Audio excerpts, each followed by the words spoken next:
Welcome to Secure Freedom Radio. This is Frank Gaffney, your host and guide for what I think of as an intelligence briefing on the war for the free world. One of the most brilliant intelligence operatives I've come across, though that's not exactly his stock in trade. He's a novelist, he's an author of nonfiction.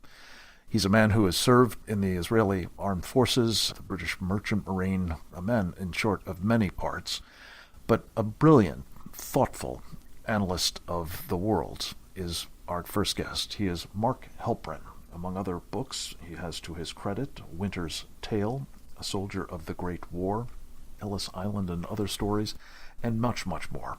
And it's always a privilege to have a chance to visit with him. Mark Helprin, welcome back to Secure Freedom Radio. Thank you, Frank. I'm anxious to get your sort of strategic vision of what Obama has wrought with this deal with Iran. There is much controversy at the moment as to whether parallels being drawn by some, like Governor Mike Huckabee, to a Holocaust, 2.0, I guess, in the making, are overblown or inappropriate. What are your thoughts on, first, the deal, and second, that possible parallel? Well, it's really it's one and the same thing, because I think that he's absolutely right. And I think that people who are criticizing him include... He meaning Barack Obama? No, Huckabee. Just checking. Huckabee is not my candidate of choice, but in this, I think he's correct, and I'm astounded that so many people are offended at his rhetoric, which is merely the truth. And that is that if you look at, you have to go to the basics here. I know that one could talk forever about the faults of the deal, which allows and there's no inspection in the deal, in effect, because the first is the 24 days, and it can stretch out to up to 3 months. And it goes through committees on which Iran itself sits, and if not, then the ultimate China and Russia sit, and they will protect it. So in effect, there's no verification whatsoever, zero. Even Iran will provide the soil samples in testing. I mean, you could talk for hours about the faults of the deal, but the main parts are that it gives Iran a path not only to nuclear weapons, but to acquiring conventional weapons and ballistic missiles on which to mount the nuclear weapons, and the money to finance the research and the ongoing terrorism and sponsorship of proxy forces in Yemen and Syria and Iraq and everywhere. It is a complete, total surrender. And where this comes together with Huckabee's comments is that people tend to forget that Israel now has no allies, because Obama has changed the posture of the United States, and now we support Iran, a terrorist state which kills Americans, states that it wants to kill Americans. Before the Majlis meets, they chant death to America, death to Israel, and we have aligned with that country, our enemy. Israel now lacks the support. When I say lacks the support, it's a euphemism. It certainly doesn't have Europe. The Europeans are worse in this respect. Even France, which was supposedly in the making of the Iran deal, the toughest customer, and Laurent Fabius, the foreign minister of France, who is Jewish, was now, I just saw in the paper, in Tehran, talking to them about French business, which would also probably include arms shipments going to Iran in the future. Europe is so anti-Israeli that I think it would not care if Israel disappeared. In the United States, Israel's sole remaining ally of any power has now been shifted by Obama. Not that the American people would want this or that Congress would want it, but Obama has been able, through the weakness of Congress in giving up the treaty power, to shift the position of the United States so that Israel is now alone. And Israel has about 5 million Jews in it who are subject to military service and defending the country. And the whole world is now aligned against it.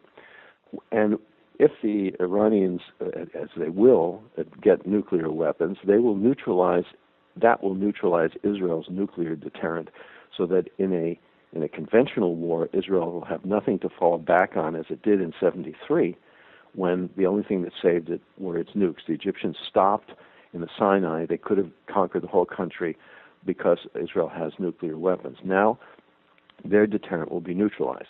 So I think it is more than likely that in the future, if the United States does not change its policies and back Israel instead of Iran, and even if it does, it might be too late because the Iranians would have these nuclear weapons. In that case, either by conventional war or by one lucky shot with an Iranian nuke, Israel will be destroyed. And that will be a new Holocaust because those people who are the Jews in Israel will have no place to go. And if anyone thinks that the Arab armies and Hezbollah and Hamas and whatever Iranian proxies are there, plus the Syrians or plus Islamic State, if they descend on Israel, which is broken, and these armies and irregulars then head into the defeated Jewish state, if anyone thinks that that's not going to be a Holocaust, they're wrong. So Huckabee was right.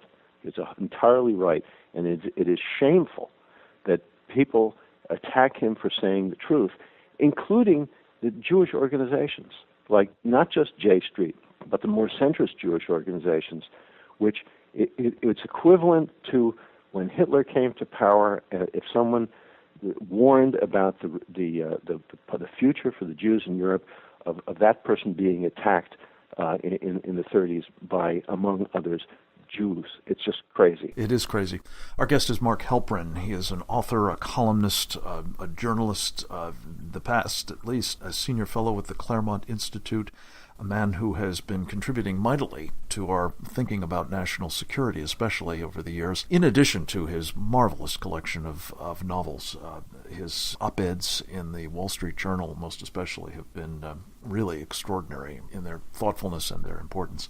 And Mark, let me just ask you about one piece of this equation that you haven't touched on, and that is the possibility that Israel may find strange bedfellows among some, if not all of the enemies that you've just mentioned, those like the Saudis and perhaps others in the Gulf Cooperation Council who have a shared enmity for Iran and are presumably also on its target list. Is there, in your judgment, a possibility that Israel may yet stave off the Holocaust 2.0, if you would call it that, by virtue of a modus vivendi at a minimum that might enable them to deal with this Iranian threat with help from unlikely quarters like the Saudis? Absolutely. I mean, that's the big question. We know that years ago, Olmert, who was then Prime Minister of Israel, went to Saudi Arabia and spoke to the king. And there's only one thing that he could have been speaking about, which is overflight rights. But Saudi Arabia, which has now for years understood that the Obama administration is no real ally, just recently went to Moscow in search of other arms. They talked about investing $10 billion in the Russian economy. That may be as much a threat to the United States, sort of like if someone has a boyfriend who's being unfaithful, she then flirts with another man. But it's possible that there would be a realignment. The only problem is that Saudi Arabia is so anti-Israeli and has been for such a long time, and it would change its position in the Arab world. That the question is, how far would they go? I think they would certainly go to overflight. They might even go to basing, and what would be a real revolution would be if they participated in destroying the Iranian nuclear capacity. The problem is that their oil facilities are so vulnerable to the Iranians that I don't think they will. Especially with the Shiite population that is inhabiting those parts of Saudi Arabia. Mark Helprin, we have to leave it at that for the moment. This is a subject that I know you've got many more thoughts on, and you've been very kind in the past to give us a full hour of your time. We've caught you kind of on the fly today, but I do hope we can come back to you again soon for a proper strategic overview on this issue among many, many others. In the meantime, thank you for the terrific work you do on so many different fronts, including at the Claremont Institute, and your vast collection of essays and books. Keep it up and be well, my friend. Next up, we'll be speaking with Mark Langfan. We'll get his view on what's happening with this Holocaust and Jew hatred among the Obama administration. Straight ahead.